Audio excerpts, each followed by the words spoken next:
Oke, kita bahas bab struktur atom dan sistem periodik unsur halaman 69 ini.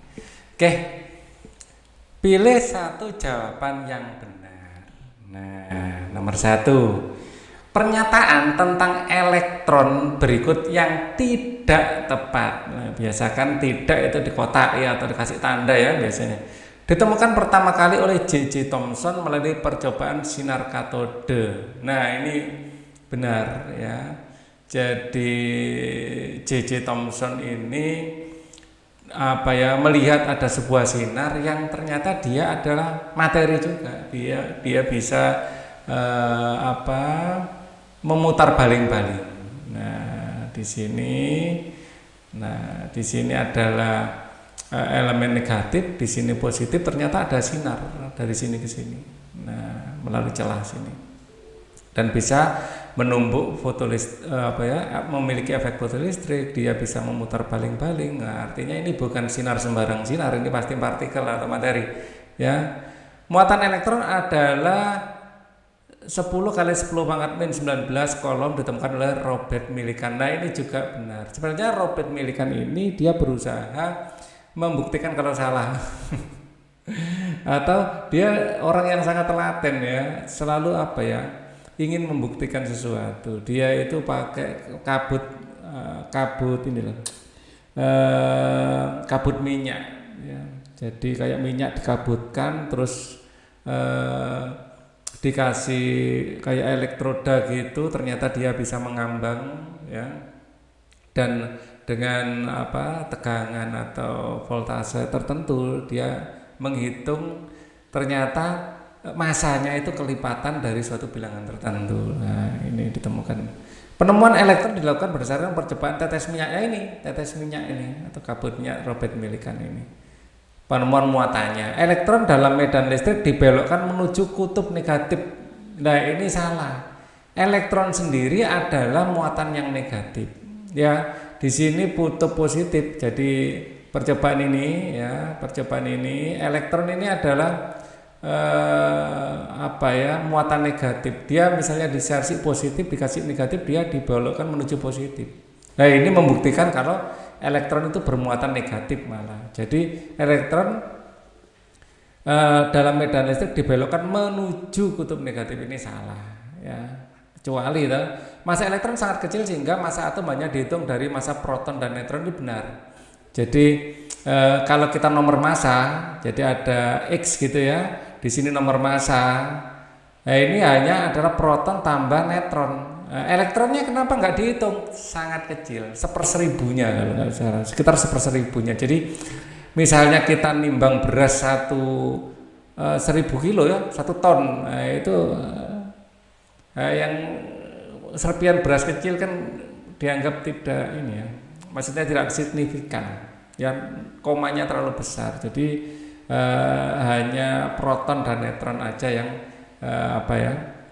signifikan dalam menentukan massa. Jadi nomor 1 ya, tentang elektron ini jawabannya adalah yang D ya. Kemudian nomor 2, sinar katode. Nah, percobaan yang tak ilustrasikan seperti kacang ini ya. Sinar katode merupakan partikel yang bermuatan negatif, betul ya. Fakta yang mendukung hal tersebut adalah massa elektron sangat kecil. Nah, ini nggak ada hubungannya dengan negatif, dan bergerak lurus ini nggak ada hubungannya ya. Jadi bahwa dia bermuatan negatif itu bukan karena pernyataan ini. Dibelokkan oleh medan listrik menuju kutub negatif, salah juga, menuju kutub positif harusnya. Dibelokkan medan listrik menuju positif. Nah, ini benar ya. Jadi ini alasan kenapa akhirnya Pak Rali menyimpulkan bahwa elektron memiliki muatan negatif karena ternyata dia dibelokkan menuju kutub positif seperti ini. Ya, oke. Kita lanjutkan. Percobaan yang membuktikan bahwa model atom Thomson tidak tepat adalah, jadi percobaan atom itu mulai ada ya, teori atom itu ada dimulai dari Dalton, terus kemudian Thomson. Nah, Thomson itu teorinya apa? Bragg-Plum teori ya, Plum-Bragg teori. Ya, teori roti kismis dalam bahasa Indonesia. Teori roti kismis. Nah, bahwa atom itu adalah sebuah bola, ya, di mana ada muatan positif dan negatif dengan jumlah yang seimbang. Atau kalau nggak seimbang membentuk ion. Nah, ini yang diusulkan oleh Thomson. Tidak tepat, ya, karena apa? Karena percobaan hamburan sinar alfa pada lempeng tipis emas. Nah, jadi ada dibikin lempeng terbuat dari emas yang sangat tipis, ya. Saking tipisnya dianggap hanya terdiri dari beberapa atom saja. Tapi ini masih solid, ya, terblokir oleh atom. Seharusnya kalau ada sinar terblokir, tidak mungkin bisa lewat. Karena ini saking tipisnya, ya, hanya terdiri dari beberapa atom saja. Jadi itu pun harus memblokir. Ternyata lebih banyak yang diteruskan malah daripada yang mungkin ada yang dipantulkan, ada yang dibelokkan. Ya, nah akhirnya kesimpulannya adalah atom itu sesuatu yang kayak tata surya, jadi ruang kosong dengan matahari sebagai pusatnya gitu.